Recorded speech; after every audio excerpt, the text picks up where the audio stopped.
자, 아이고, 이게 웬 난리야. 이렇게 화면으로 만나게 되네요. 지난주도 토요일에 수업을 못했는데 이번 주도 토요일에 수업을 못하게 되어가지고 이렇게 어쩔 수 없이 영상으로라도 여러분 만나려고 이렇게 수업을 촬영해서 올리게 되었습니다. 자, 2학년 2학기 진도 나가야 될 부분이고 오투책으로 수업을 할 건데 혹시 오투 교재 없는 사람은 선생님이 계속 프린트 해줬었는데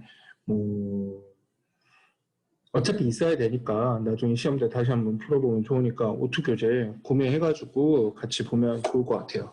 자, 오투로 6단원. 사실 이제 같이 보고 얘기하면 고등 부분 파트 내용 좀 해줄 게 많을 텐데 지금은 일단 중등 내용 위주로 좀 수업을 하도록 할게요. 그렇지만 이제 연결되는 부분들 같은 경우는 고등학교 내용들도 좀 같이 설명을 하도록 하겠습니다. 6단원 내용이고요. 우리는 오투책. 한번 화면을 볼까요? 물질의 특성을 한번 보도록 하겠습니다. 자, 물질의 특성이라고 이제 화면 보이시나요? 네, 잘 보이죠? 있는데 굳이 따지자면 파트는 화학이에요. 근데 이제 고등학교 때 여기 파트를 만나게 되려면 꽤나 많이 가죠. 한 화학 2 정도 되어 가는 거. 거꾸로 말하면 중학교 2학년 때 배운 내용을 베이스로 해가지고 고등학교 2학년 때까지는 하나도 여기에 대해서 다시 배우실 기회가 없고 그냥 당연히 알겠지 한 다음에 고3 때 이 물질의 특성 심화 버전을 배우게 돼요. 그러니까 여러분들은 이거 쭉 연결될 수 있게 지금 잘 배워두시는 게 좋아요. 특히 이런 거 별거 아닌데 몰라가지고 중학교 형들, 오빠들, 누나들 내가 나한테 언니들 나한테 많이 혼나거든. 자, 같이 한번 보도록 합시다. 물질의 특성. 여기 나오죠. 중학교 2학년 화학2로 넘어간다고. 자, 여기는 단어가 굉장히 많이 나와요. 근데 이 정도 단어는 알겠지 생각하고 넘어갔더니 모르더라고. 그래서 단어들 뜻 모르고 넘어가지 말고 꼭 봐주세요. 꼭 봐주세요. 여기 가열. 열을 가한다는 거죠. 우리 입장에선 열을 가하는 거지만 물질의 입장에선 열을 받는 거예요. 그죠? 냉각. 물질 입장에선 열을 방출하는 거죠. 우리가 열을 빼앗아 간다는 뜻이죠. 용해. 설탕물 같은 거 같을 때 이제 설탕을 물 속으로 녹이는 거. 이런 게 용해죠. 그러면 용매는 뭐야? 용매. 이제 물에 해당하는 게 용매고 용질에 해당하는 게 설탕인 거야. 그럼 물하고 설탕을 섞어가지고 설탕물을 만드는 과정이 이 과정을 용해라고 하는 거고 완성된 설탕물을 용액이라고 하죠. 보통 수용액, 물을 녹인 물질은 수용액이라고 하죠. 설탕 수용액 이렇게 되죠. 스포이트, 다른 말로는 패스처피펫이라고도 하는데 보통 이제 소량의 액체를 조금씩 더는 거. 어떻게 생긴지 알죠? 이렇게 해가지고 별로 안 크고 여기에 고무 같은 거 이렇게 해서 이렇게 달리는 거. 그림 잘 못 그려. 꾹 눌러갖고 액체 쭉 빨아들이고 꾹 눌러갖고 액체 쭉 빼내래. 그런 형태의 실험기구죠. 자석은 알 거고. 체는 말 그대로 구멍 뚫려가지고 체 거른다라고 표현하죠. 거름 장치도 있고요. 좀 읽어보시면 좋을 것 같아요.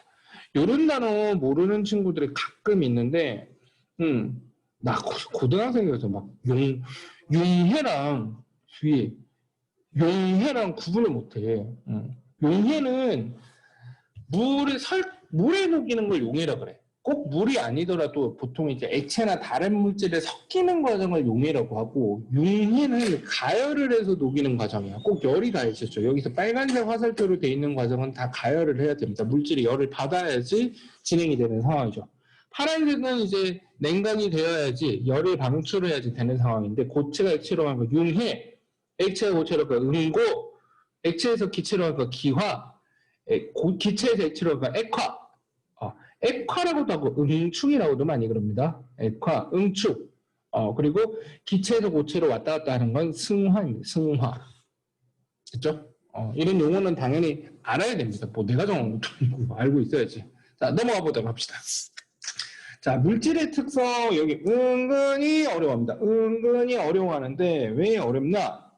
여기 보면은 물질에 분류해갖고 순물질하고 혼합물이 있는데 여기 보면 순물질하고 혼합물이 있고 우리가 그 전에 원소랑 화합물이라고 하는 개념을 배워서 더 헷갈리는 것 같아. 원소, 화합물. 야, 너 남자니 동물이니? 넌 키가 크니 뚱뚱하니? 이게 질문이 맞아요? 야, 그 소개해 주려고 하는 그 친구 있잖아. 그 남학생 키가 커, 작어라고 물어봐야지. 키가 커, 얼굴이 잘생겼어. 질문이 이상하다, 그치? 무슨 얘기를 하고 싶은 거야? 이게 상대적인 말이 있거든요. 원소랑 화합물이 동시에 될 수가 없는 거예요. 너는 남자니 여자니 동시에 될 수 없잖아요. 뭐 될 수도 있다고 우기지 말고. 요즘에 뭐 별의별 희한한 사람들이 많으니까. 근데 원소랑 화합물은 반대되는 거야. 그리고 순물질하고 혼합물도 동시에 될 수가 없어. 상대적 개념이죠. 혼합물이면서 순물질인 거 없단 말이야. 그러면은 거꾸로 말하면 이네 둘은 카테고리가 달라요. 예를 들어 동물이냐, 이거는 키가 크냐, 작냐, 몸무게가 무겁냐, 가볍냐 이렇게 물어보는 건데 둘 다 가능하잖아. 무겁고 키 작을 수도 있고 가볍고 키 클 수도 있고, 그지? 그러니까 일단은 이 두 개들은 아예 분류 기준이 다른 거예요. 마치 하나처럼 묶여 있으면 그건 오해가 되는 거야. 자, 순물질과 혼합물은 물질 전체의 구성을 보는 거야. 전체 구성. 좀 어렵나? 이렇게 생각해보자. 어떤 기체가 있어. 눈에는 안 보이겠지? 기체가 있는 거야. 기체가 있는데 그 기체 안에 어떤 용기 안에 담겨있는 기체 안에 눈에는 안 보이지만 분자들이 막 돌아다니고 있을 거예요. 그죠? 분자들이 막 돌아다니고 있을 거야. 막 돌아다니고 있을 건데 여기서 내가 돌아다니는 분자를 잡을 수 있다고 치자. 날아가는 분자를 잡을 수가 있어. 그래서 손으로 탁 집었어. 한 5번 잡았어. 근데 한 5번 잡았는데 이런 경우에는 어떻게 돼? 다 파란 공만 잡히겠지. 이거는 이제 한 종류의 입자로 구성이 된 순물질인 거야. 이런 경우에 순물질이 돼. 이런 경우에 순물질. 집을 때마다 똑같은 게 집히는 거야. 예를 들면 물이라고 하면은 액체도 되고 기체도 돼요. 내가 그냥 비유를 하려고 하다 보니까 기체로 굳이 설명을 한 건데 물이라고 하는 액체는 내가 손으로 물 분자를 잡을 수 있다고 치면 탁탁탁탁 잡을 때마다 O 하나에 H 2개 붙어 있는 물 분자, H2O 분자가 잡힐 거야. H2O 분자가 잡히고 H2O 분자가 잡히고 H2O 분자가 잡히고 H2O 분자가 잡히고 이렇게 해도 H2O 분자가 잡히겠지? 근데 이런 식으로 다른 구성 입자가 섞여 있다고 치자. 이런 식으로. 그러면 어떻게 돼? 내가 이걸 집을 때마다 계속 파란 공만 집을 수도 있겠지. 뭐 재수만 주면 그럴 수도 있겠지만 파란 공이 잡혔다가 빨간 공이 잡혔다가 녹색 공이 잡혔다가 또 파란 공이 잡혔다가 이래. 그러면 어떻게 되냐? 혼합물이 되는 거야. 물질 안에 구성하는 입자가 두 종류 이상 섞여 있는 경우에는 혼합물이 되는 거죠. 근데 그럼 원소나 화합물은 뭐야? 하나를 집어서 봤어. 그래서 날아다니는 걸 하나 딱 집어서 봤는데 그 안에 A 원자만 이렇게 붙어 있어.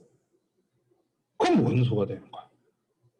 날아다니는 분자를 하나 잡아서 봤더니 그 안에 A 원자 하나에 B 원자 하나가 이런 식으로 연결이 되는 거야.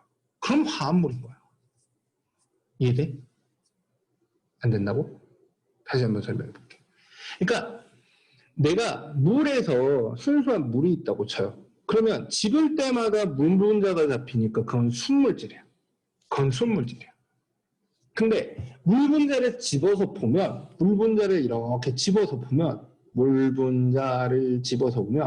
거기에 산소 원자 하나랑 수소 원자 2개가 붙어 있어. 그러면 두 종류 이상의 원자가 들어있잖아. 그럼 이거는 화합물인 거야. 화합물. 이해됐어요? 그러니까 이제 원소냐 화합물이냐는 건 하나 집어서 따지는 거야. 어떤 물질 하나 탁 집어가지고 그 안에 원자가 한 종류만 들어있는지 두 종류가 들어있는지 보는 거야. 그러면 원소인지 화합물인지 따지는 거야. 순물질인지 혼합물인지 따지는 거 바바바바박 집어. 똑같은 게 집혔는지 다른 게 집혔는지 확인하는 거야. 예를 들어 공기를 설명해 봅시다. 공기. 알고 있는 사람들도 있겠지만 공기는 날아다니는 분자를 손으로 집을 수 있다고 치면 질소 분자도 잡히고요. 약 71%죠. 아이고 분자래. 바보. 말을 하면서 태블릿의 슬랭 아직 익숙하지가 않아서요. 미안. 산소 분자도 잡히고요. 이산화탄소 분자도 잡히죠. 그리고 뭐로 잡히지? 또 뭐 있지? 아르곤도 있어요. 아르곤 공전해봐. 그럼 이거 화학식을 한번 써볼까? 화학식을 쓰면 질소는 N2, 산소는 O2, 이산화탄소는 뭐지? CO2 이렇게 되는 거야. 아르곤은 AR 이렇게 되는 거야. 그치? 그러면 보면 이 중에서 한 종류의 원자로 구성된 이런 녀석들은 원소인 거야. 근데 이런 거는 어떻게 돼? 이런 거는 화합물이죠. 이런 거는 화합물. 그러면 공기는 원소예요, 화합물이에요? 이렇게 물어보면 공기는 원소도 들어있고 화합물도 들어있는 혼합물입니다. 이렇게 되는 거야. 됐죠? 근데 사실 공기 이런 혼합물을 원소냐 화합물이냐 물어보는 것 자체가 완전 무식 인증이야. 화학을 1도 모른다는 거죠. 그렇게 묻지를 않아요. 그렇게 묻는 것 자체가 넌센스한 거야. 사람한테 동물이냐 식물이냐 물어보는 게 넌센스잖아. 그치? 이미 동물인데. 그치? 그러니까 이 공기라고 하는 것 자체가 이미 여러 가지가 짬뽕으로 들어있기 때문에 원소냐 화합물이냐 따지는 건 되게 무의미해요. 순물질일 때 주로 따져요. 순물질일 때 이 순물질이 다 같은 입자인데 한 종류의 원자로 구성이 되어 있냐? 두 종류의 원자로 구성이 되어 있냐? 그거를 우리가 알고 있어야 돼. 그걸 따지는 거죠. 그래서 옆에 그래프를 보면 순물질일 때 원소인지 화합물인지 따진다라는 거죠. 이게 원소야. 이게 화합물이고. 근데 혼합물은 보통 원소냐 화합물이나 잘 따지잖아. 왜냐면 두 가지 이상 짬뽕인데 그거 뭐 따져봐야 뭐 하겠어요. 그치? 이거는 뭐 뽀샵 같은 거 같네요. 너무 못생겼는데 왜? 아니야?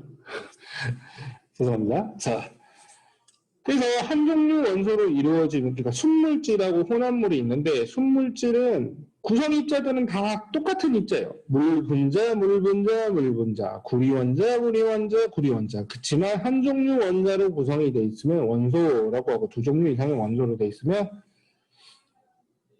이런 경우에는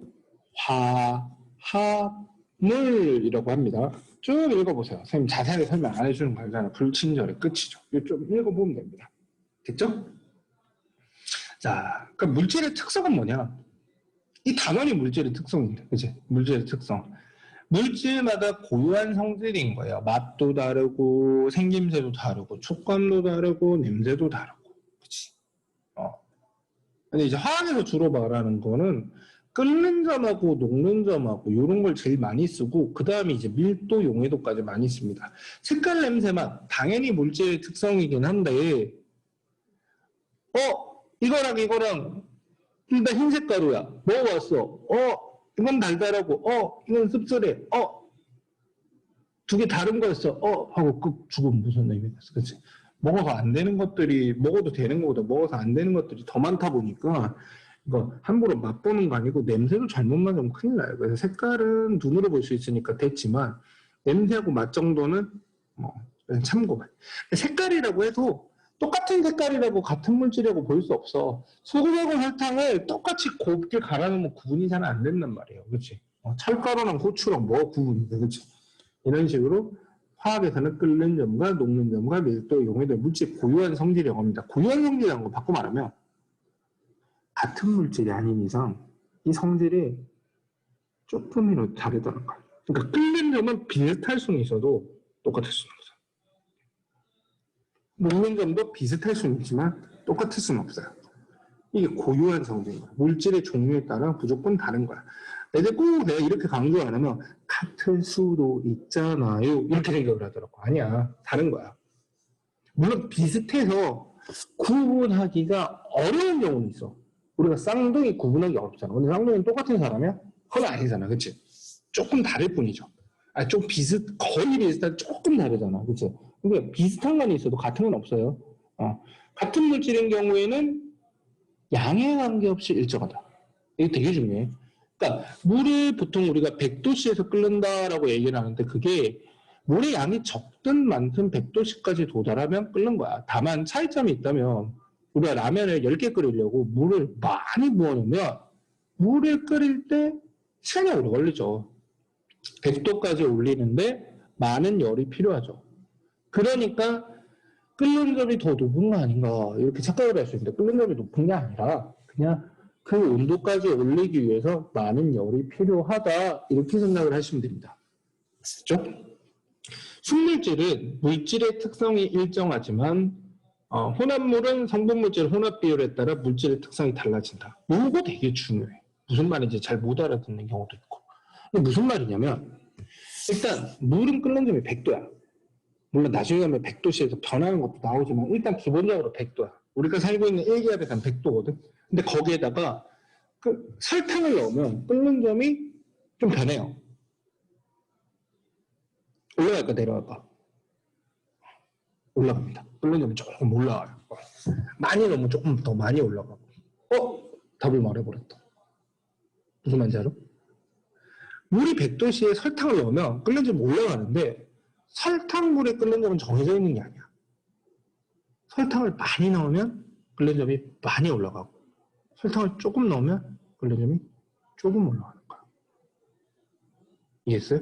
그러니까 이게 여기 보면 혼합물은 일정하지 않다는 게 무슨 말이냐면 설탕물이 무슨 비율이 딱 정해져 있는 게 아니잖아. 그치? 내가 설탕을 진짜 개미 똥구멍만큼 집어넣어도 설탕물이고 설탕을 한 대박 갖다 부어도 설탕물이잖아.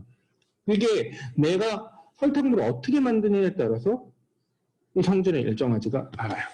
그죠? 그게 일정하지 않아서 나타나는 특성이 뭐냐면 아까 말했듯이 그냥 물보다 아까 나는 설탕물로 설명을 했는데 소금물이 나와 있는데 물보다 소금물이 조금 더 높은 온도에서 끓기 시작합니다. 100도에서 뭔가 그래프의 변화가 생기는 건 이 물이 끓기 때문이에요. 이거 들어본 적 있어요? 왜 100도씨에서 물이 온도가 더 이상 안 올라간대? 원래 열을 가해주면 물질은 온도가 올라가야 되는데 이 100도씨에서는 받는 열 모두를 상태 변화에 쓰고 있어서 그런 거야. 무슨 말인지 알겠어요? 받는 열 모두. 그러니까 물이 100도씨까지는 온도가 쭉 올라가는데 거기서 가열을 하면 물이 수증기로 바뀔 때 열이 필요하거든. 그때 쓰는 거야. 그래서 모두 수증기로 바뀌면 다시 온도가 올라가지. 근데 설탕물, 소금물은 그냥 물보다 더 높은 온도야. 이거 온도 왜 필요 없어요? 아까 말했죠? 소금이든 설탕이든 많이 들어가면 온도가 더 많이 올라간다고. 조금 더 높은 온도에서 끓기 시작하는 거고. 그럼 재밌는 게 끓는 동안도 온도가 변해. 왜냐면 물은 당일 물질이에요. 그래서 끓는 동안도 물인 거야. 그럼 소금물은 끓는 동안 소금물이 아니란 말이에요. 이게 아니고 끓는 동안 소금물을 끓이면 소금이 날아가는 게 아니고 물이 날아가거든.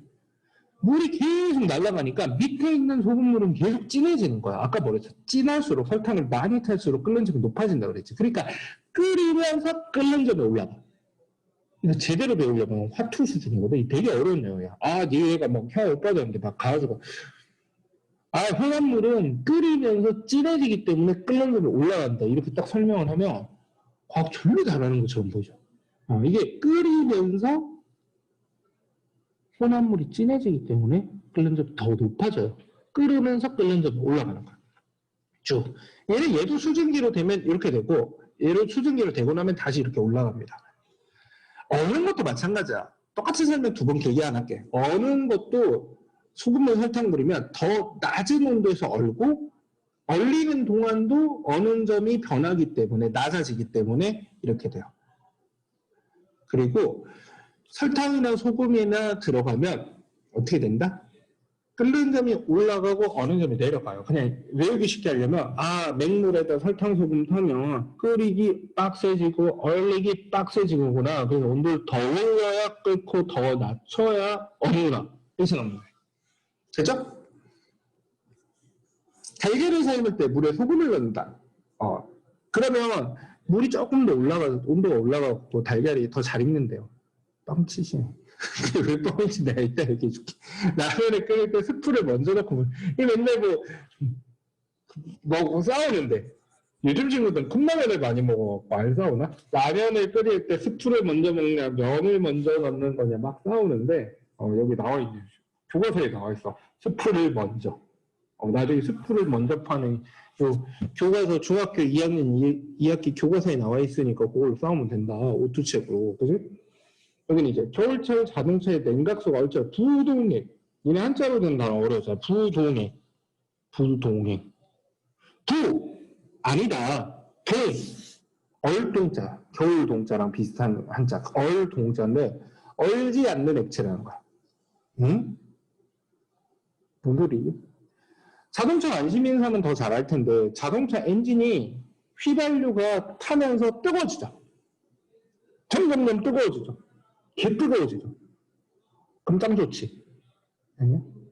너무 뜨거워지면 엔진이 녹을 수도 있으니까 엔진을 식혀줘야 돼. 그래서 요즘 나오는 건 순행식 엔진이라고 해서 엔진 주변에 물의 호수가 이렇게 빙글빙글빙글 이렇게 돌아올 수 있는 물이 관이 있어요. 문제는 뭐냐면 자동차가 동작하는 동안 물이 돌아다니면서 너무 뜨거워지지 않게 식혀주는 역할을 하는데 시동을 끄면 물이 안 돌죠. 가만히 있는 거. 그게 왜요? 겨울에는 물이 그 엔진 주변에 관에 차 있는 상태에서 바깥에 두면 물이 얼어. 어차피 엔진에 불 들어오면 휘발유 태우면 다시 뜨거워지잖아. 뭐 그렇긴 하지. 근데 물이 얼면서 부피가 늘어나죠. 그래서 호스가 찢어지거나 냉각수가 그 다니는 호스가 찢어지거나 심한 경우는 엔진이 그 금속 그 주변에 물이 지나갈 수 있는 구멍이 있는데 거기가 깨질 수도 있어. 추운 상태에서. 그러니까 어떻게 돼? 추운 바깥에 차를 놔둬도 냉각수가 얼잖아. 그럼 어떻게 돼? 차를 전기장판 딱 위에 얹어서 이불 덮어놓으면 되지, 그치? 내가 제도 하는 소리를 하고 있어, 그치? 그러니까 얼지 말라고 부동액을 한 걸 넣는데 그게 뭐냐면 물에다가 에틸렌 글라이콜이라고 하는 물질이 있어요. 그걸 넣어주면 물의 얼은 점이 확 내려가가지고 웬만해서는 안 얼어. 절대 안 온다가 아니고 웬만해서. 우리나라에서 정도면 안 얼어. 러시아 뭐 내륙 지방에 영하 한 3, 40도 가면 얼어. 그래서 그런 데는 아예 따뜻한 차고에다가 차를 마련을 안 해놓으면 겨울에 아예 차를 운행을 안 하면 냉각수를 빼놓습니다. 자, 눈이 쌓인 도로에 염화칼슘을 뿌려서 소금물이 얼기 힘들듯이 염화칼슘을 뿌린 눈도 얼기 힘들어. 그러니까 염화칼슘을 뿌려놓으면 나 이 정도 온도면 안 얼어야 되는데 싶어. 다시 다 녹아버리는 거야. 자, 요 얘기합시다. 달걀을 삶을 때. 사실 근데 이거는 좀 뻥이야. 달걀을 삶을 때 온도 높이려고 소금 넣으려면 소금 한두 숟가락 넣어갖고 되는 게 아니고 소금을 진짜 콸콸콸콸 부어야 돼. 그럼 엄마한테 등싸대기 맞는 거지. 무슨 라면 뭐 계란 삶는데 뭐 하는 짓이냐고. 그래서 사실은 우리가 넣는 숟가락 한두 숟가락 정도로는 끓는 점이 1, 2도 정도 올라가요. 1, 2도. 1도 정도 올라갈까? 많이 올라가면 2도 올라가겠다. 뭘 그거 핵냄비에다가 소금 한 숟가락 넣어봐야. 스프도 마찬가지야. 라면 스프도 넣어봐야 그 정도 올라가. 그러면 무슨 1도 차이에 무슨 라면이 뭐 얼마나 맛있게 익는다고. 그리고 1도 올라가봐야 라면 넣는 순간 다시 온도 떨어져요. 라면이 뭐 뜨거운 상태도 아니고 면이 다 밖에 있었는데. 이건 아무거나 넣어도 됩니다. 과학 선생님이 얘기하잖아. 라면을 먼저 넣든 면을 근데 다만 이제 스프를 먼저 넣는다, 소금을 넣는다 그러면 적어도 시험 때는 끓는 데 올라가는 성질을 활용한다는 거죠. 옆에 문제 보면서 풀어보세요. 사실 지난번에 내가 이거 조금 수업을 했던 것 같은데 그래도 앞에서부터 누적이라고 생각하고 선생님이 다시 하는 거니까 잘 한번 들어보세요. 자, 그 다음 페이지 넘어가서 62페이지입니다. 끓는 점, 끓는 점 물질의 특성 끓는 점 액체 물질이 끓는 동안 일정하게 유지되는 온도라고 되어 있어요. 액체 물질이 끓는 동안 일정하게 유지되는 온도. 끓는 점은 물질의 종류에 따라 다르다. 메탄 아까 말했잖아. 다 다르다. 에탄올은 78도씨, 메탄올은 65도씨, 물은 100도씨 이렇게 되죠. 근데 아까도 얘기했지만 양을 많이 하면 가열을 할 때 온도가 빨리 안 올라가. 5ml일 때는 온도가 빨리 올라가는데 10ml니까 온도가 천천히 올라가죠. 하지만 결국에는 어떻게 돼? 똑같은 78도씨에 도달해서 부글부글 끓게 된다는 거야. 늦게 끓는 거지 높은 온도에서 끓는 게 아닙니다. 그렇죠? 자, 아까 전에 물은 100도씨에서 끓는데 단 변할 수는 있다 그랬죠. 이건 1기압 기준이고요. 압력이 높아지면 끓는 점이 올라갑니다. 이게 사실 이유는 고등학교 때 가야 제대로 배워. 근데 간단하게 얘기해 줄게. 압력이 높아지면 끓는 점이 높아져요. 그러니까 압력솥이라는 게 뭐냐면 이렇게 했고 냄비를 뚜껑을 열어놓으면 뚜껑을 이렇게 해놓으면 안에서 물이 부글부글 끓다 보면 냄비 뚜껑이 들썩들썩 하면서 김이 빠져나가거든. 근데 압력솥은 딱 잠궈가지고 탁 막아놓은 거야. 김이 잘 못 빠져나가죠. 그러면 이 안에 기체들이 막 빠져나가지 못하니까 막 압력이 높아져. 그럼 이 물이 조금 더 높은 온도에서 끓어야겠다 하면서 끓는 점이 올라가게 돼. 끓이면 올라가는 게 뭐가 좋아? 이게 육부에다가 뚜껑을 열어놓고 가열을 하면 아무리 센 불을 떼어줘도 물을 100도씨가 끓는 점이니까 100도씨에서 온도가 더 안 올라가는 거야.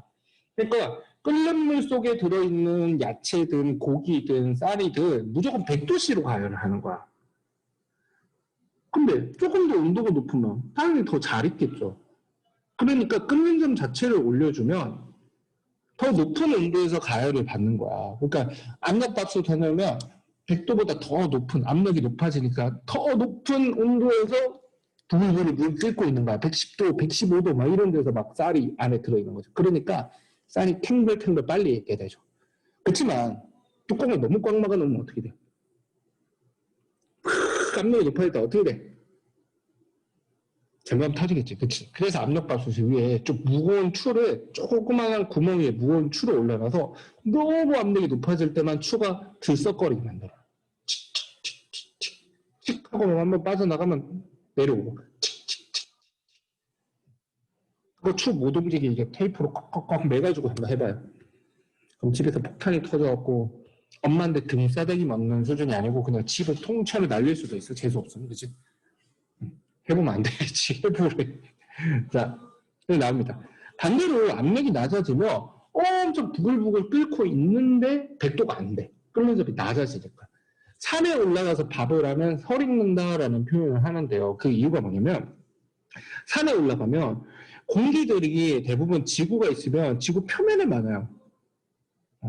위로 올라가서 높은 데로 올라갈수록 비행기 날아다니는 데 가면 공기 적은 거 알지. 그치? 그게 왜냐면 기체들도 중력의 영향을 받아서 그래요. 중력의 영향을 받아서 지표 부근에 거의 다 모여있기 때문에 높은 데로 올라가면 공기가 적어요. 공기가 적다 보니까 외부 압력이 낮은 거야. 그러니까 어떻게 돼요? 물이 뭐 엄청 부글부글 끓는다 생각해서 쌀을 넣어놔도 라면을 넣어놔도 잘 안 익어. 이건 보이기만 끓는 거지 끓는 점이 낮아져 있기 때문에 온도가 막 90도, 80도 이렇게 낮아져 있거든. 잘 안 익죠. 방법이 있어요. 그럼 압력밥솥을 이용하면 돼. 근데 압력밥솥을 들고 가면 너무 무거우니까 뚜껑을 닫아가지고 밀폐한 데를 꽉 막아갖고 돌멩이로 꽉 눌러놓으면 돼. 그러면 이제 온도가 올라가가지고 외부 압력이 높아지니까 다시 이렇게 할 수 있게 됩니다.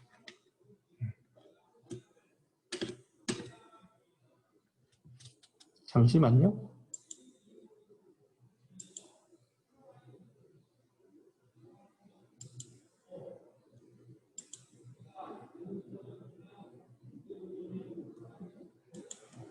됐어요. 좀 폰으로. 자, 됐죠. 그다음 녹는 점하고 어는 점. 고체 물질이 녹는 동안 일정하게 유지되는 온도, 어는 점은 어는 동안 일정하게 유지되는 온도. 0도씨가 우리가 흔히 말하는 물의 어는 점이죠. 근데 0도씨는 얼음이 녹는 점이에요. 응? 그럼 0도씨는 언단 말이에요? 녹는단 말이에요? 둘 다 된다는 말이에요. 그러니까 0도씨를 왜 녹는 점이고 어는 점이냐면 물을 마이너스 10도씨에서 계속 뒀어. 그럼 어떻게 돼? 완전 꽁꽁 얼음이 되겠죠. 플러스 10도씨에서 계속 두면 어떻게 돼? 완전 물이 되겠죠. 그럼 0도씨로 두게 되면 어떻게 돼? 물이 얼면서 얼음으로 돼도 이상하지 않고 얼음이 녹아서 물이 돼도 이상하지 않은데 그래서 이때는 얼음하고 물이 섞여 있는 거예요.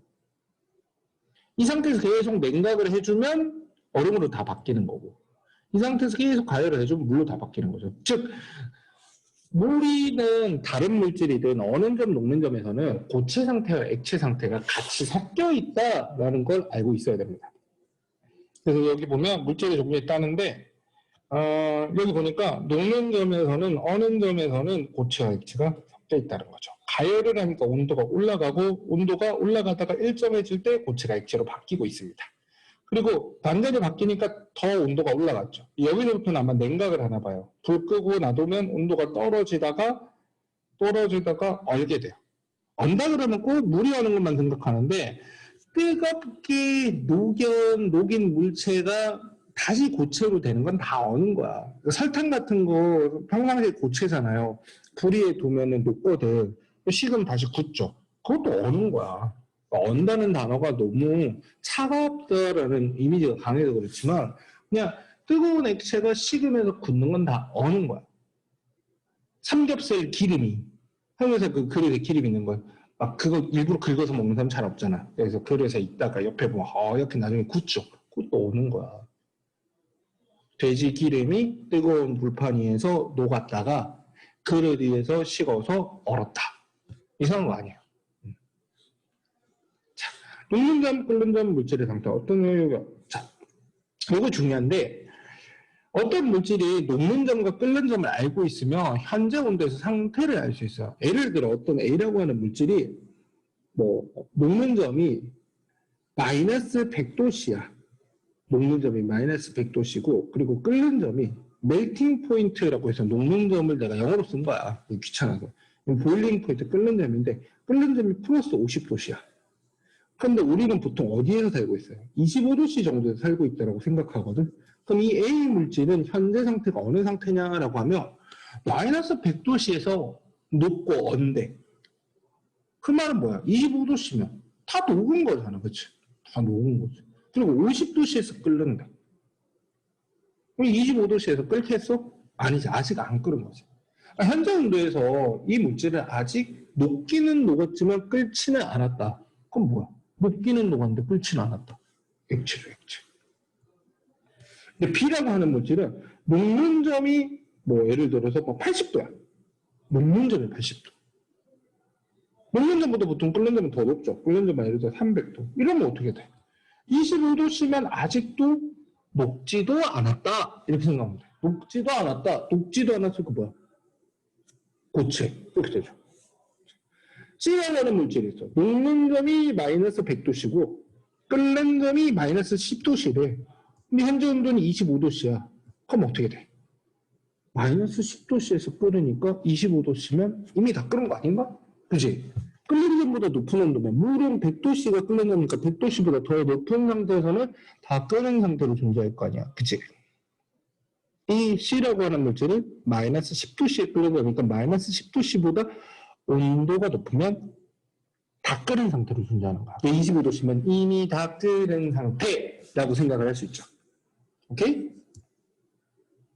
아니야? 이거 은근히 많이 헷갈려. 들을 때는 알았다가도 고등학교 올라가면 많이 헷갈려. 근데 이 물질의 상태는 고등학교 때도 물어보는 거니까 제발 좀 지금 마스터합시다. 지금 마스터합시다. 작년에 질문이 많았던 문제가 있는데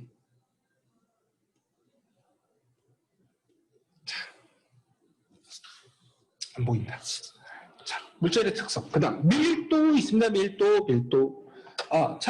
참고로 하나 얘기하자면 실제로 수업했을 때보다 시간이 보통 좀 짧아져요. 여러분들하고 헛소리하고 피드백할 시간들이 조금 줄어들고 문제 풀 수 있는 시간들을 빼다 보니까 강의가 조금 짧아지는 건데 그 짧아진 시간만큼 노는 게 아니고 짧아진 시간만큼 공부하세요. 선생님한테 물어보면 문자 보내고요.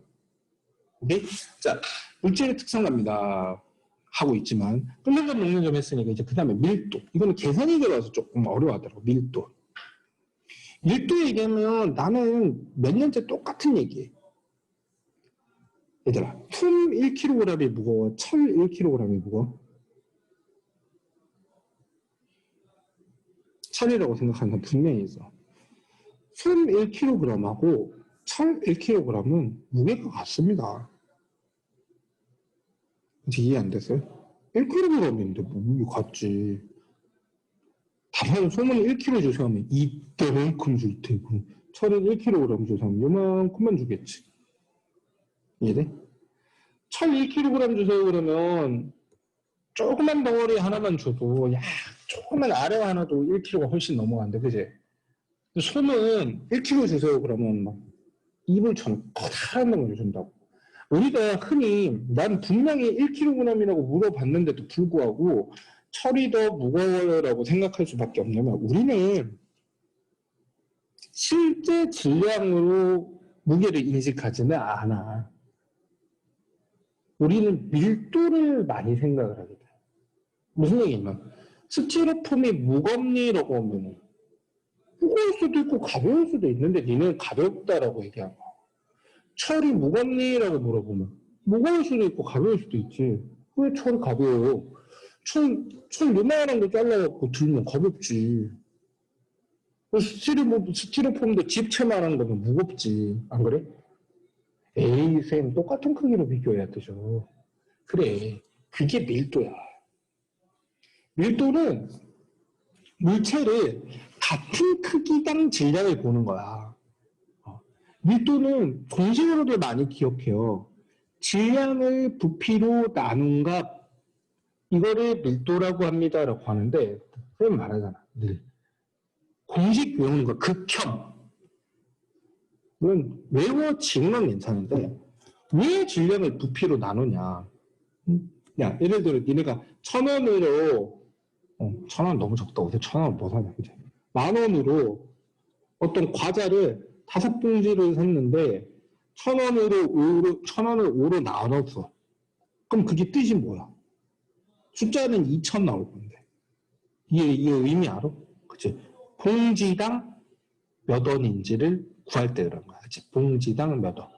항상 있잖아. 뭔가를 뭐로 나눈다는 건 밑에 거 당 위에를 구하는 거야. 이해됐어? 뭐 예를 들어서 이거 질량하고 부피 있으면 킬로그램을 질량을 부피로 나눈 이유는 뭐 리터가 될 수도 있고 미리리터가 될 수도 있죠. 리터당 킬로그램, 미리리터당 킬로그램. 부피는 리터나 미리리터 액체를 주로 쓰고 고칠 때는 세제곱 센티미터도 많이 쓰니까 그것도 알아둬야 되죠. 세제곱 센티미터, 미리리터, 리터 이렇게 되는 거야. 예를 들면 이런 거야. A라고 하는 물체가 2kg이고 얘는 A라고 하는 액체라고 하자. 2kg이고 얘가 1리터 1 숫자가 너무 안 예쁘다. 즉석으로 생각했더니 자, 3kg이고 1.5리터가 되는 거야. B라고 하는 액체는 5kg이고 액체가 2.5리터인 거야. 그러면 둘 중에서 누가 무겁니라고 무슨 5kg 무거운 거야. 근데 리터당 몇 킬로그램 나가는지를 비교해보면 리터당 킬로그램을 알고 싶으면 킬로그램을 리터로 나누면 돼요. 2kg, 1리터당 2kg이고 얘도 1리터당 2kg이죠. 즉, 이 두 물질은 밀도가 같은 물질이다라는 거야. 밀도가 같은 물질. 그래서 밀도가 같다는 건 물질 특성이 같은 거니까 둘이 똑같은 액체일 가능성이 굉장히 높아요. 아, 그냥 이건 양만 많은 거구나 이렇게 되는 거야. 그래서 밀도는 질량을 부피로 나눈 값, 니는 부피분의 질량이란다. 질량을 부피로 나눈 이유는 부피당 질량을 보고 싶어서 그래요. 부피당 질량. 오케이? 자, 부피는 이렇게 여러 가지 값을 쓰기 때문에 항상 문제에서 잘 봐야 돼요. 단위 잘 맞춰요. 여기는 단위 실수를 많이 합니다. 질량도 그램도 쓰고 킬로그램도 쓰죠. 미리그램은 잘 안 나오더라. 고등학교 가도 겨우 한두 번 나올까 말까. 미리그램은 너무 작으니까 잘 안 나와. 자, 밀도는 물질의 종류에 따라 다르고 같은 물질인 경우는 밀도는 양에 관계없이 일정하다라고 되어 있는데 같은 물질이면 양이 많아도 어떻게 돼요? 양이 달라도 밀도는 같게 나왔었지. 아까 보여줬잖아. 그치? 그 말인 거야. 그다음 밀도는 큰 물질이 깔아앉아. 무게가 무거운 게 깔아앉는 게 아니야. 밀도가 큰 게 깔아앉아야 돼. 밀도가 큰 것들은 깔아야 해. 같은 부피당 질량이 무거운 것들은 밑에 밀도가 작은 게 못 받쳐요. 그래서 깔아앉아 버리죠. 밀도가 작은 건 위에 뜨죠. 그래서 밀도가 위에가 밀도가 큰 게 있고 밑에가 밀도가 작은 게 있으면 어떻게 돼요? 밀도 큰 게 아래로 깔아앉아 버리고 밀도 작은 게 위로 뜨거나 아니면 둘이 섞여 버리거나 둘 중에 하죠. 안 섞여야지만 밀도별로 분리가 되죠. 자, 밀도를 비교하기 위해서 이 그래프가 이렇게 나와 있는데 아까 밀도는 뭐야? 같은 부피당 질량을 구하고 싶은 거니까 질량을 부피로 나눕니다. 라고 했죠. 그러면 여기 질량 나와 있고 부피 나와 있으니까 A의 밀도를 구하겠다면 A는 20g을 10세제곱센티미터로 나눕니다. 그러면 세제곱센티미터당 2g이구나. 1세제곱센티미터당 1g이구나. 2g이구나. 가로, 세로, 높이 1cm인 정육면체 기준으로 얘는 2g 정도의 질량을 가지는구나. 이렇게 되는 거죠. 같은 방식으로 다른 녀석들도 밀도 비교하면 돼요. 근데 연락 귀찮아가지고 보고 이게 그래프 보고 막 기울기가 어쩌고 이러는데 그건 그 다음 단계. 밀도가 질량을 부피로 나눈 값이라는 걸 알고 있으면 질량을 부피로 나누어 보는 겁니다. 그죠? 그리고 항상 그래프에서 y, x축이 있으면 y를 x로 나눈 값은 이 그래프에서 기울기에 해당해요. 그러니까 이 경우에는 질량을 부피로 나눈 값이 기울기에 해당하죠. 바로 밀도가 기울기에 해당합니다. 그렇죠? 기울기가 같은 선상에 있는 AB는 같은 물질이라고 볼 수 있고 밀도가 C보다는 AB가 크니까 AB는 밀도가 C보다는 크다. 이렇게 되겠죠. 자, 밀도의 변화. 기체 같은 경우에는요. 온도에 민감하게 밀도가 변합니다. 왜냐하면 질량은 절대 변하지 않지만 부피가 변하기 때문에 그래요. 기체는 온도가 높아지면 부피가 커지는 성질이 있거든요. 그래서 온도가 높아지면 부피가 커지니까 밀도가 줄어드는 거예요. 질량은 같은데 분자는 같은데 부피가 커지는 거야. 그럼 어떻게 돼? 전체적으로 값이 떨어질 수밖에 없지. 그 얘기를 하고 있습니다.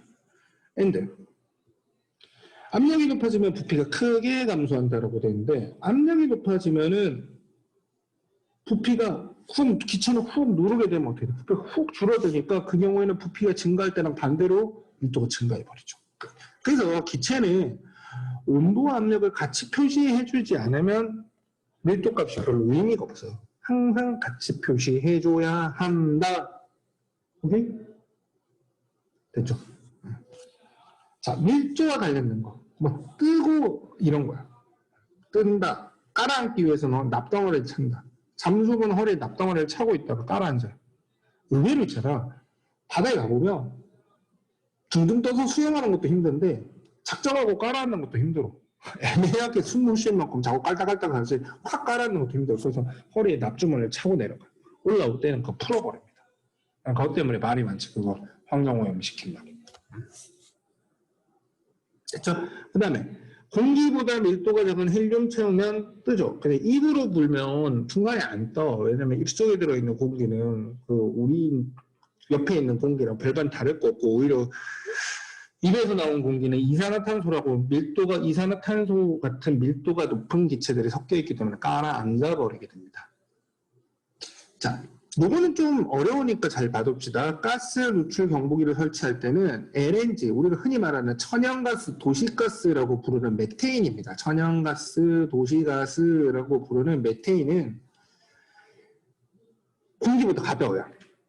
그래서 가스가 혹시라도 새는지 경보기를 달 거면 위에다 달아야 돼. 밑에 달면 어떻게 돼? 물론 밑에도 가스가 가겠지. 위에서부터 꽉 찬 다음에. 그런 다음에 경보기 올려봐야 돼. 니네 위에 뒤졌어. 이거잖아. 그렇지? 조금 했을 때 탐지하려면 위에다 설치해야 되죠. 그래서 보통 아파트에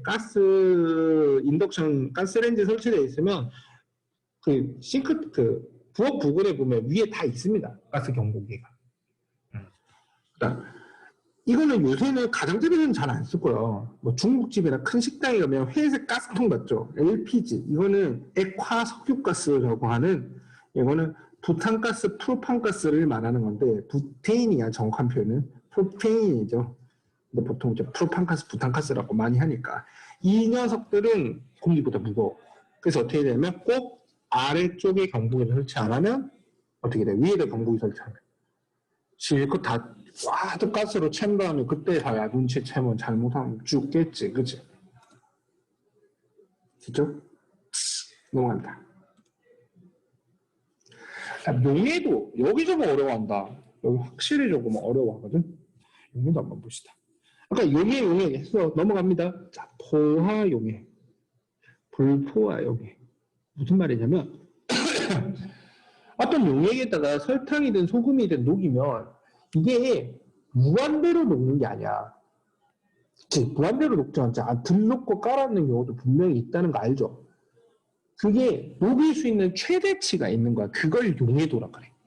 그리고 그 최대치까지 녹인 용액을 포화용액이라고 하는 거야. 포화용액. 최대치까지 녹인 걸. 최대치까지 못 녹인 건 불포화용액. 아직 더 녹일 수 있다라는 거죠. 근데 그 최대치가 물에다가 녹이면 설탕이냐 소금이냐 포도당이냐 뭐냐에 따라서 달라져. 그래서 물질의 고유한 성질 중에 하나가 용해도인 거야. 일정량의 용매에 용질이 최대로 녹일 수 있느냐, 그리고 최대로 안 녹아있는 용질이 더 녹을 수 있는 상태는 불포화용액이다라고 얘기를 합니다.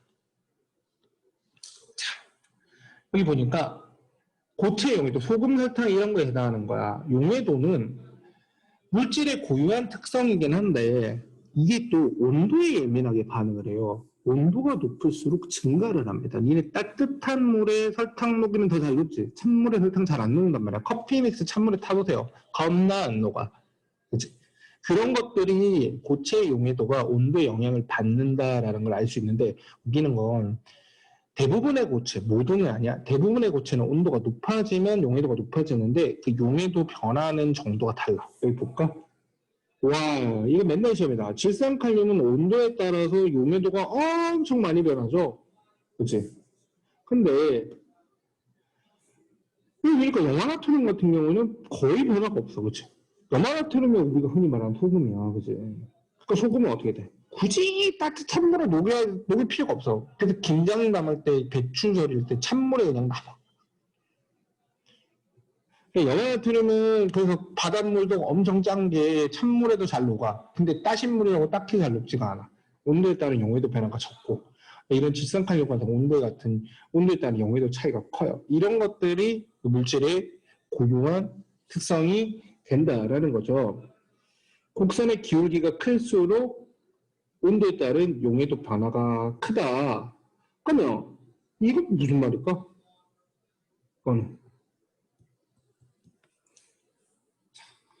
빈 페이지를 하나 펴가지고 설명을 한번 해볼까요? 빈 페이지를 하나 펴서 연습장입니다. 자, 무슨 말이냐면 예를 들어 어떤 A 고체가 있어. A 고체가 현재 온도에서 예를 들어 25도씨에서 25도씨 하지 말자 미안해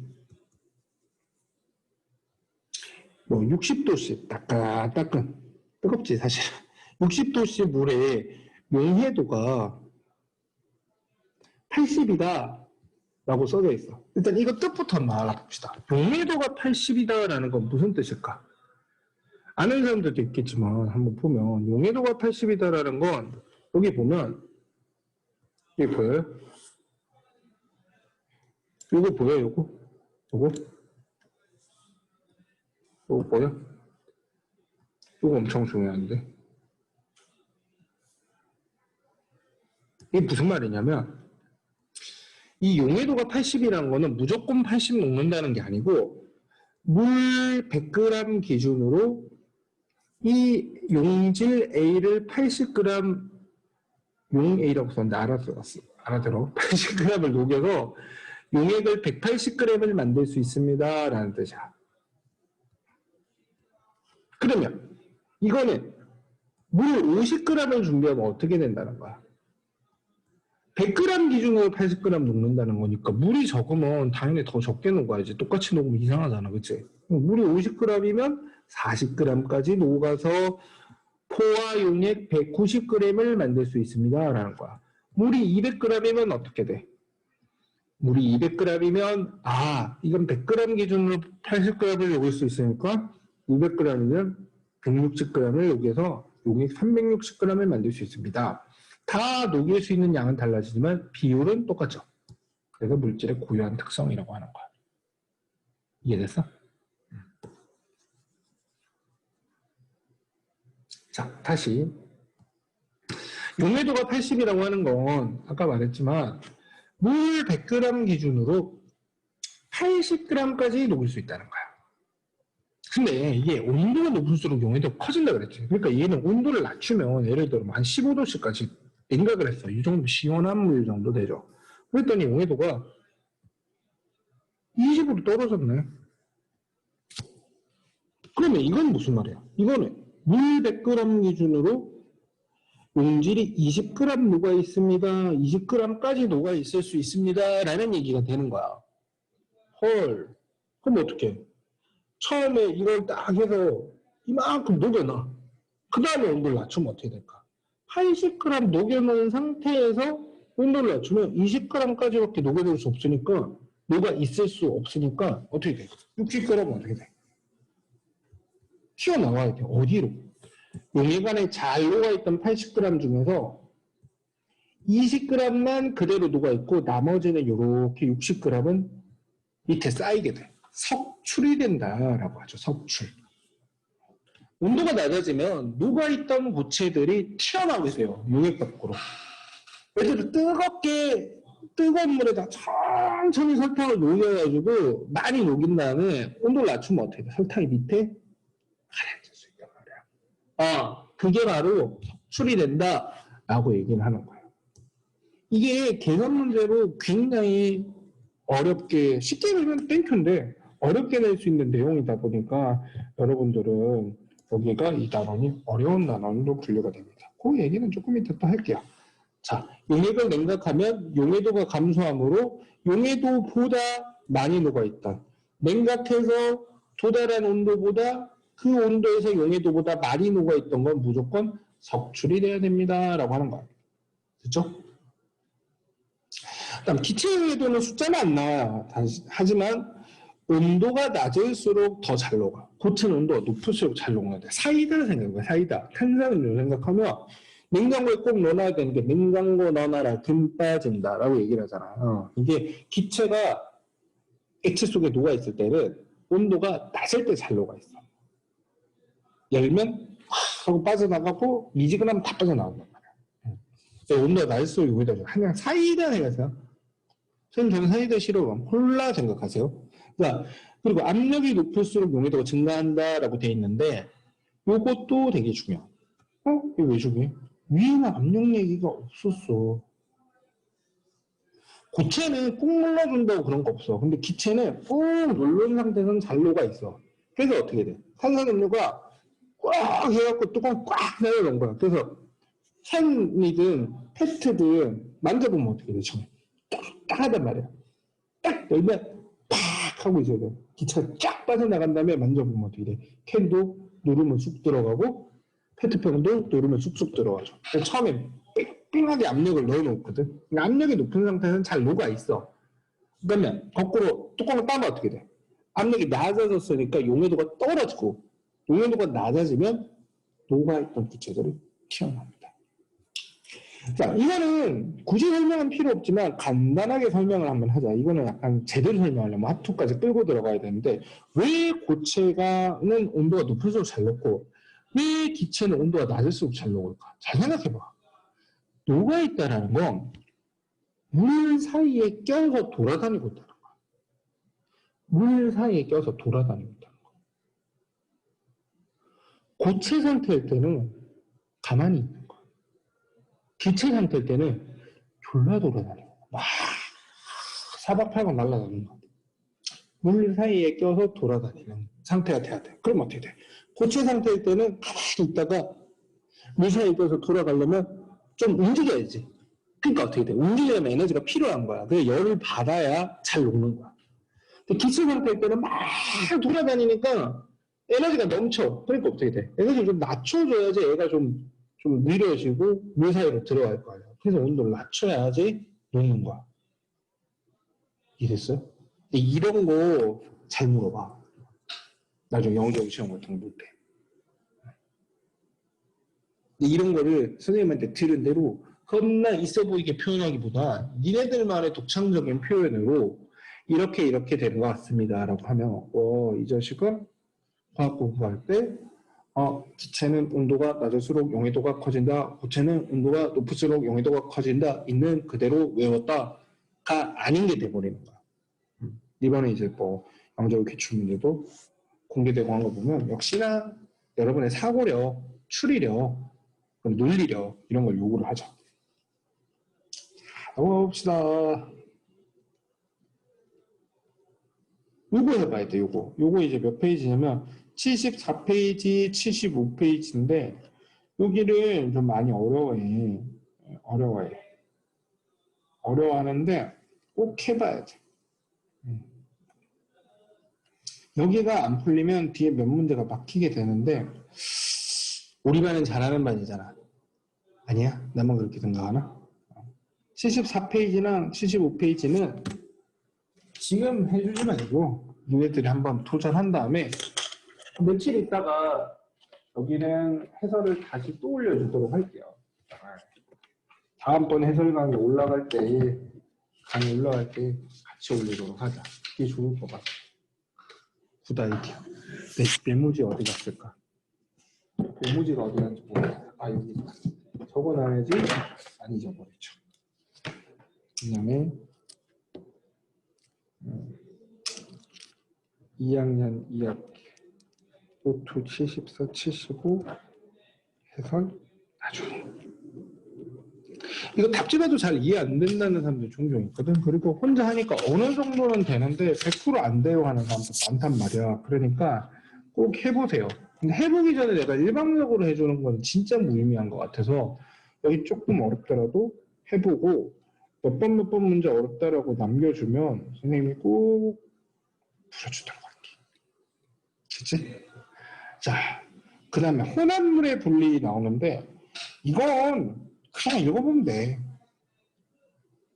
선생님 많이 하는 스타일이잖아. 읽어보고 잘 이해 안 되면 선생님한테 질문하면 돼. 근데 근본적으로 뭐냐면 혼합물이라는 게 두 가지 이상의 물질이 섞여 있는데 두 물질이 뭐야? 특성이 다르단 말이야. 끓는 점이 다를 수도 있고 밀도가 다를 수도 있고 용해도가 다를 수도 있단 말이야. 그 성질 차이를 이용해서 두 물질을 다시 누가 섞어놓은 걸 분리하겠다는 거야. 설탕하고 소금을 누가 엎질렀고 섞여 있는데 설탕하고 소금을 다시 분리를 하겠다는 거야. 그게 바로 혼합물의 분리가 되는 거야. 분리에 대한 방법이 되게 많이 나오거든. 증류도 나오고 뭐 밀도 차이에 의한 분리도 나오고. 혹시 용어 모르는 거 있으면 꼭 물어보시고요. 선생님 눈에는 아주 어려운 용어는 없어요. 아, 요거는 뭐 궁금할 수도 있겠다. 밀도차를 이용한 분리에서 여기 사금이라고 되어 있는데 사금은 아주 모래처럼 가는 금이라고 생각하시면 돼요. 금이 나는 곳에 이제 금맥이 있는 금광이 있잖아요. 금광. 그러면 그 금광에서 금광을 개발하는 업체들이 뭐 회사가 될 수도 있고 개인이 될 수도 있고 막 파헤치고 하다 보면 그게 금가루들이 떨어져가지고 뭐 물이나 이런 거 통해서 흘러내리거든. 그러면은 되게 못 사는 사람들이나 이런 경우에는 그 근처에 금강 근처에 개울가에 가서 금 이런 거 진짜 완전 진짜 정말 진흙 모래 하나도 안 되는 그런 금가루들이 떠내려오거든. 그거에 금이 무거워. 되게 밀도가 커. 그래가지고 바닥에 이렇게 박혀있단 말이에요. 그러면 흙을 바다 밑, 강 밑에서 이렇게 떠가지고 이렇게 물 안에서 이렇게 막 휘적휘적 합니다. 그럼 어떻게 되면 모래 같은 밀도가 상대적으로 낮은 거는 물에 계속 스내려나고 밀도가 큰 것만 밑에 살짝 흔들었으니까 남아있게 되는데 거기 반짝반짝한 게 남아있으면 그게 사금이죠. 근데 이게 사금 채취를 잘못 이해하고 있는 애들은 아무 강가에나 가서 하면 되는 줄 아는데 아무 강가에나 가서 해도 뭐 찾을 확률이 뭐 제로에 가까워서 그렇지 있기는 하겠죠. 근데 원래는 이게 금광 주변에서 금광이 개발되어 있는 곳에 주변에 이제 강가나 개울가에서 보통 이제 못 사는 사람들 가서 이렇게 많이 합니다. 나머지는 뭐 그죠? 키질이라고 돼 있는데 키야 키. 여기 이렇게 생긴 이렇게 앞에서 보면 이렇게 해가지고 아이고 씨, 뭘 그리는 거야. 그래서 이렇게 생긴 게 있거든. 진짜 많고 여기 옆에서 보면 이렇게 생겼어요. 여기다가 곡식을 담는데 이게 뭐 하는 거냐면 여기다가 네, 방앗간이라고 들어오죠. 방앗간. 방앗간은 곡식을 빻는 것도 하지만 찢는 것도 하거든. 빻는다, 찢는다, 좀 이상하다. 빻는다 그러면 가루로 만드는 거고, 찢는다 그러면 이게 벼 같은 것들은 수확을 해서 바로 먹는 게 아니고 좀 말려놔요. 벼가 마른 상태잖아. 말려놓으면 벼를 쌀에 둘러싸고 있는 껍질들이 단단하게 마르거든. 그럼 그거를 손으로 한 땀 한 땀 까서 밥 만들어 먹으면 굶어 죽겠지. 그게 아니고 그거를 절구 같은 데다 넣고 쿵쿵쿵쿵 쳐. 그러면 이게 껍질이 딱딱하다 보니까 부서지는 거야. 부서져. 너무 세게 치면 쌀이 부러지겠지. 적당히 쿵쿵쿵쿵 쳐. 근데 그 손으로 하면 힘들어서 보통 방앗간에서 물레방아로 쿵쿵쿵쿵 계속 해주는 거고, 뭐 없으면 손으로 해야지. 손으로 쿵쿵쿵쿵 쳐. 그 다음에 그거를 여기 키에다 담아가지고 막 흔들어. 그럼 어떻게 되냐면 껍데기는 날아가고 껍데기는 날아가고 밑에 그 이제 무거운 쌀알만 남게 돼요. 그러니까 바람에 안 날려가는 건 밑으로 떨어져 있고 바람에 날려가는 것들은 밀도가 낮은 거죠. 이게 밀도 차이가 안 풀리죠. 이런 거 궁금하면 물어보면 돼. 모르는 동안 안 잡아보고. 근데 선생님 제일 좋은 거는 선생님이 얘기 안 해준 거는 인터넷 한번 찾아보는 게 좋을 거야. 그렇죠?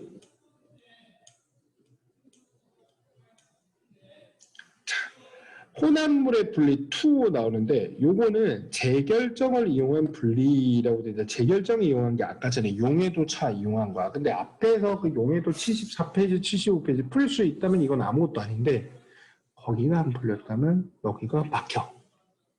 그러니까 여기 도움을 좀 줘야겠지?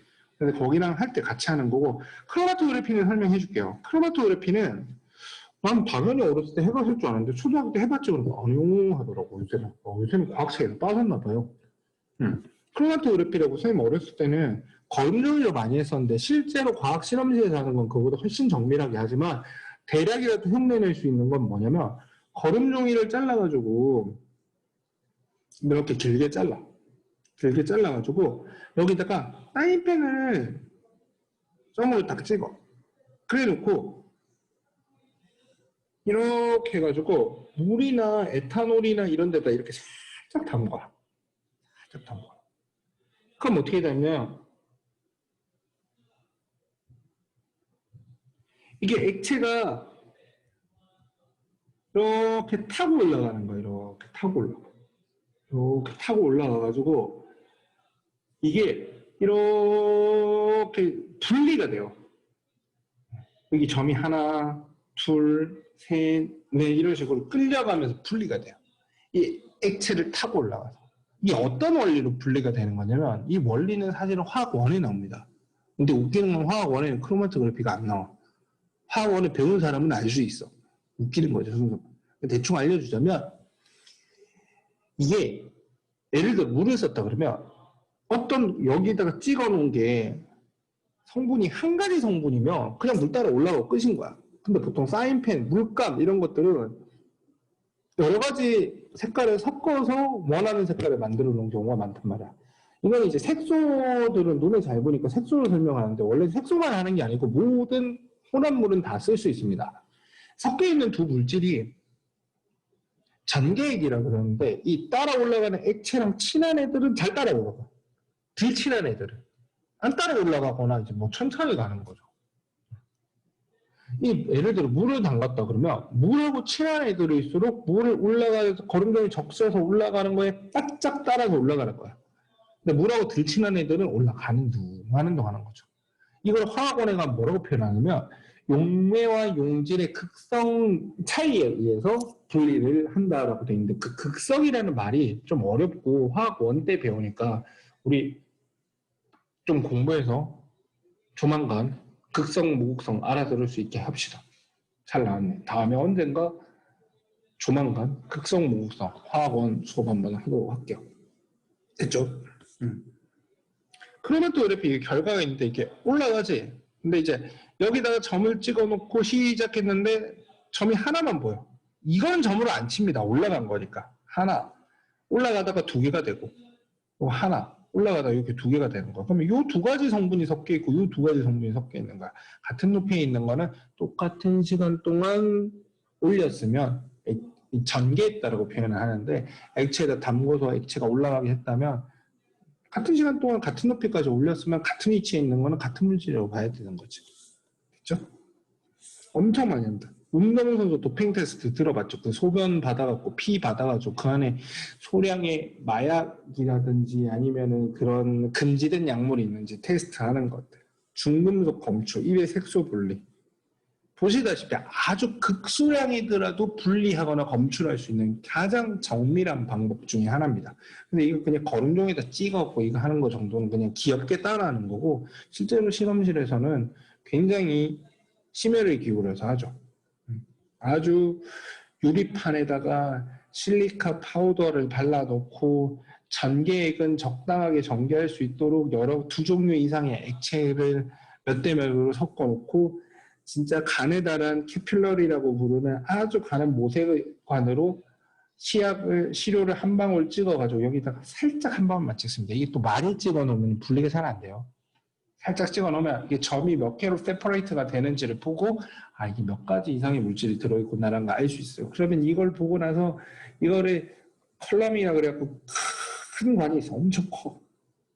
엄청 커. 선생님 팔뚝 이상을 해. 그 관에다가 실리카 파우더를 가득 채우고 여기다가 이 액체를 여기다 넣고 이 전개액을 많이 만든 걸 여기다 부어봐.